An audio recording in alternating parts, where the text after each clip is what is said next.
Hi, this is Kevin Alexander with AltaVista Technology. And today we're going to take an introduction look at the job structure with inside Dynamics Business Central 2020, which is quite good. Jobs is not only ideal for organizations that run fixed fee or time and material projects, but also by organizations that have struggled in the past with maybe using sales assemblies and kits. So jobs could also be used for internal projects and marketing campaigns as well. So let's take a look. So we're going to take a look at basic job structure. And we're going to go to our jobs list. And here we can see the open jobs that we have. And so let's create a brand new job.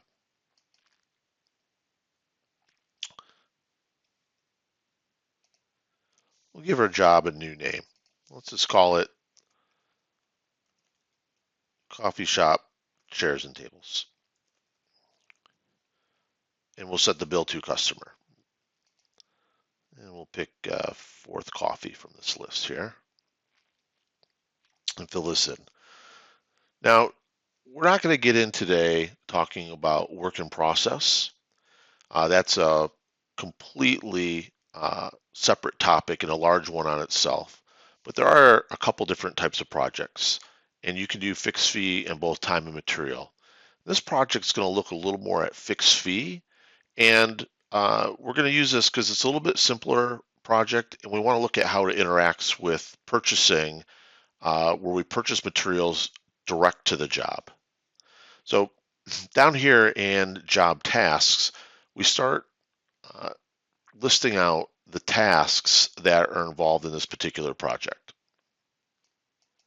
Now, for sake of time, I'm going to input a few tasks here, and then come back and we'll talk about how we work with those tasks. So I've entered in 3 job task lines here. And on this fixed fee project, we're going to have an invoice for our service and materials, and then we're going to have a task for services that we perform and another task for the materials for those services. So think of the job task lines as like the header of each of these services or materials. And then inside here, we have what we call the job planning lines. And the job planning lines are where all the details lie at. So let's go into job planning lines.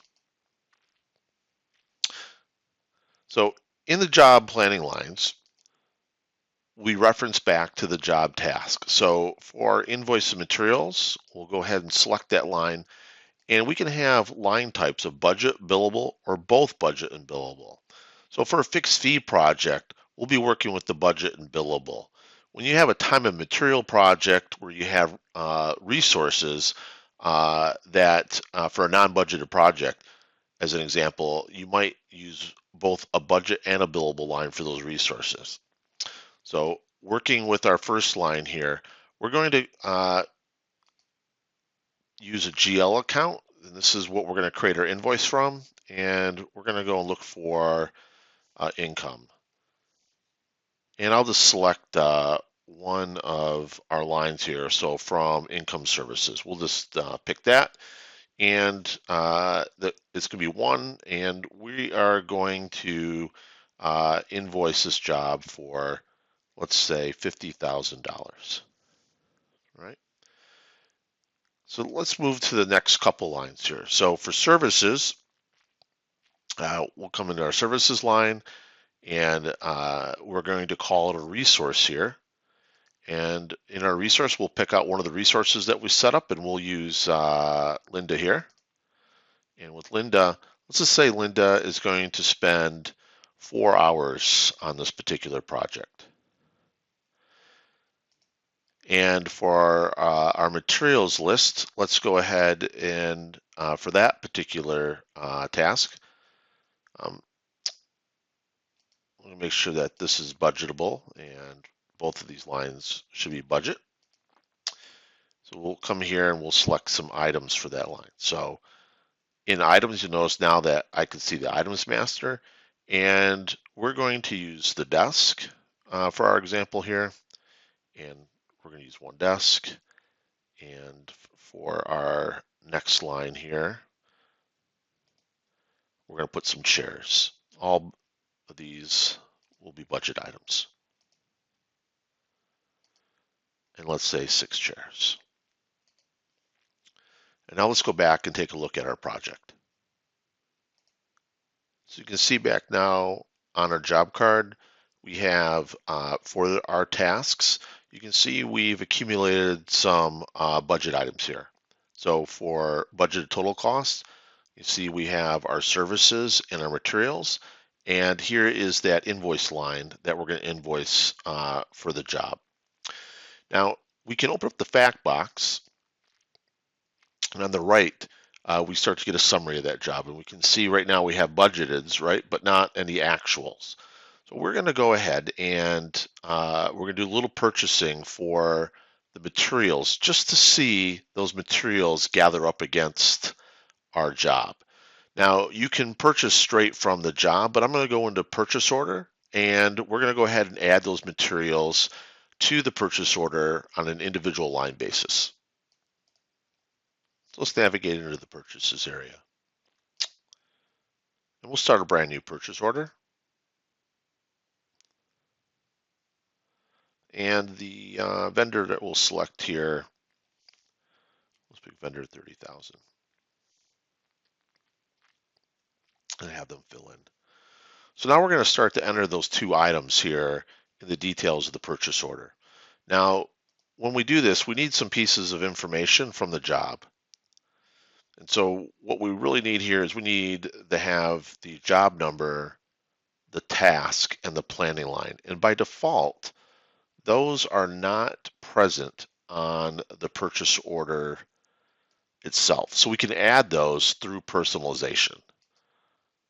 So we go into personalize, and we can start adding those fields that we need. So I'll add those really quick and we'll come back and take a look. So I've quickly added the 3 columns that we'll need on our purchase order: job number, job task number, and job planning line number, which we did by just dragging these over to our purchase order. We'll go ahead and complete that. So now let's finish filling in our purchase order. So we're going to look up our job number.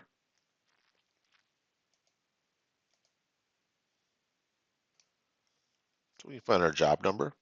And here's our coffee shop and chairs. So we can select our job. Remember our task number, and that was for materials. And the job planning line number. And that was a budgeted line, and that was for the Athens desk. And notice it recognized that because that was the line that we were entering in. And we need one of those. So let's finish our second item here, which were the chairs.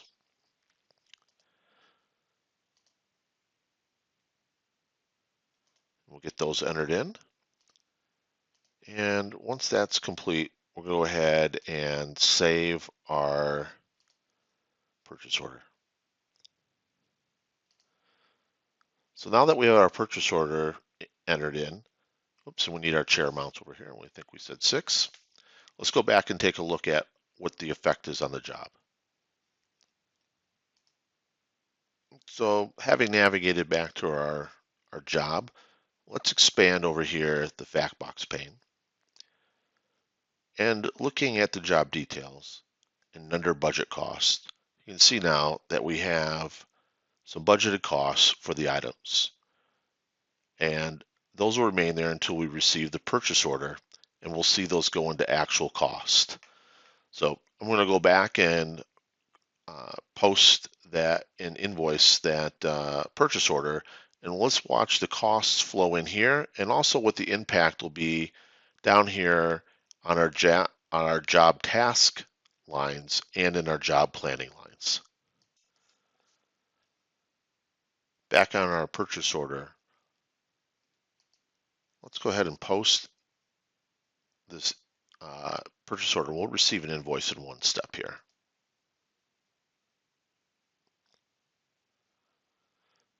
Once that's completed, we'll move back over to our job and we'll look at the effect that that had on our job.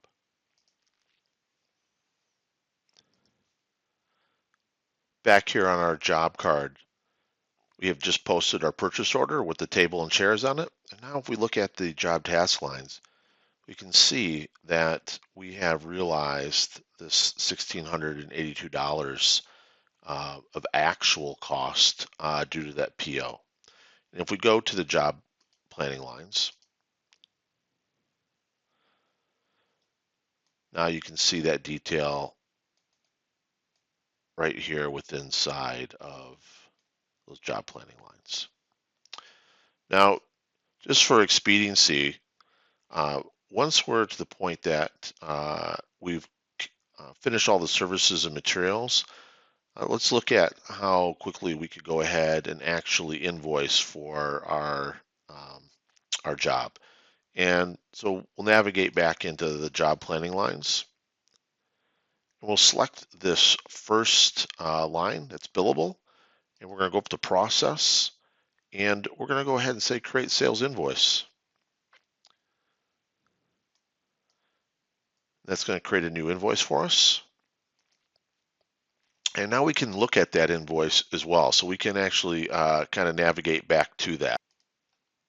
And to navigate back to the sales invoice, we can just select process and sales invoice. And here's that invoice now that was created for our project. So with inside jobs, right, we have the ability to do fixed fee jobs, time and material jobs. Certainly we can run work in process, and that's a large component to doing jobs. But it's also interesting that we can use jobs for things other than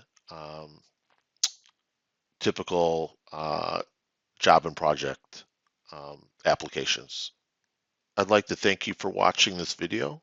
If you have any questions about Business Central, please give us a call. And if you like this video, please follow the links and subscribe to our channel.